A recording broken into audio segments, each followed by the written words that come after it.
what's the route that you would say if someone wanted to start into multifamily? That's another great question. I would personally say, what are your goals? I mean, if you're a doctor, you're working 70 hours a week and you want to get this into this thing full time, I would probably do a couple of passive investments first. There's no bandwidth, but once again, jakeandgino.com/apply. Learn how to passively invest. Spend a few bucks up front, learn the process, and then invest passively. And then at one point, when you feel comfortable and you have the time, then you go into the mentorship where you're going to learn that 3-step framework and then say to yourself, there's so many ways to get into this business. You can, what they say, co-GP, where you're partnering up with other people on their partnership team and become a co-sponsor of a deal. So you can raise money where you're not running that deal all by yourself and you're getting some experience.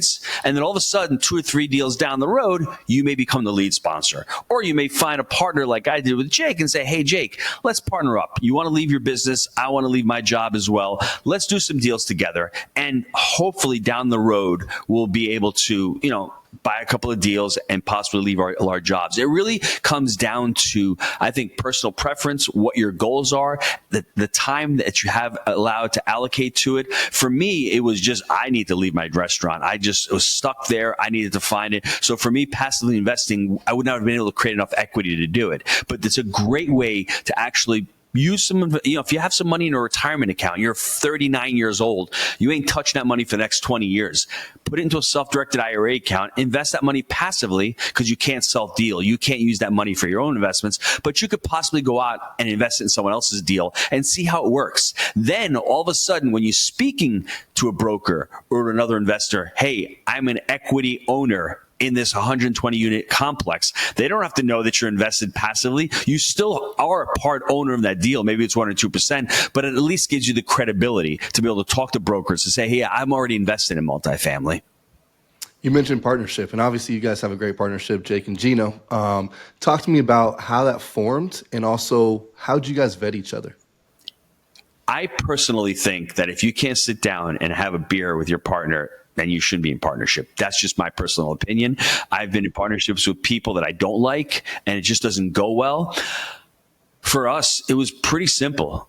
He was a hardworking, faith-based family guy with a long-term mindset who was willing to really grind his face off and not let me down.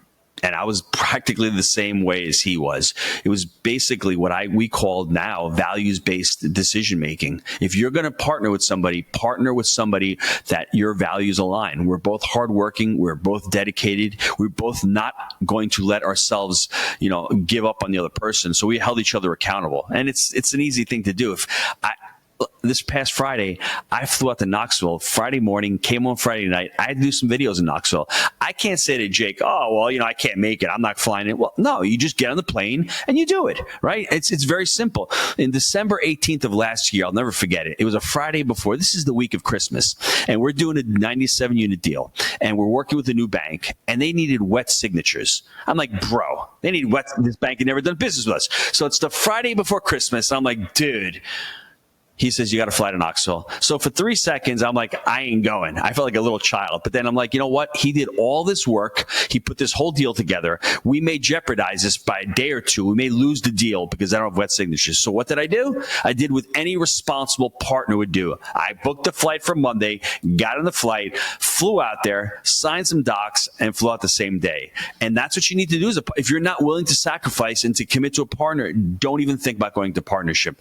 That being said, multifamily or scaling any business is a lot better when you have somebody there with you, because it can get lonely as an entrepreneur. It can become tough.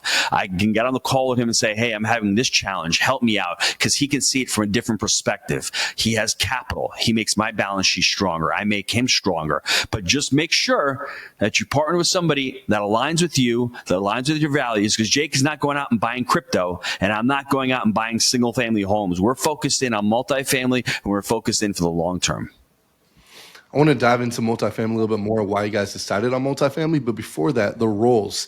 I always hear people say, hey, have a visionary and then an integrator, or someone that kind of complements your, strengths. Is that what you guys did as well? What's the two roles that you guys play?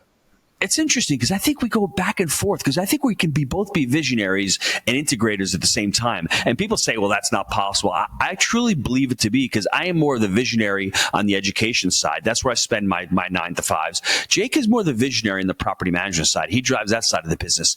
And then I can look from the outside and go, we should be doing that in property management. There's this company called Property Meld. Let's use them. Hey, what about AI for property management? Because when you are in the weeds, you can't look outside. And when we're doing this podcast with Jake and Gino, it's like, wow, he gets this inspiration. So we really, blend each other. When we first started out, it was the I'm a mentality. I'm going to do this. I'm going to do that.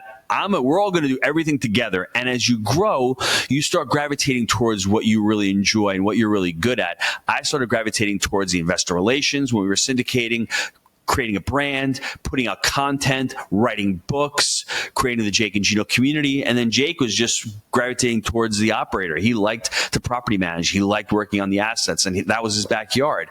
And for anybody, thinking about getting into partnership, in the beginning, it may be difficult. You may have to wear multiple hats, but you'll see as you start growing and as you start hiring more, you'll start delineating those responsibilities and you'll start gravitating towards, what you really like, but you still will cross paths all the time because you want feedback. You want to be able to find out what you're doing wrong and what you can be doing better.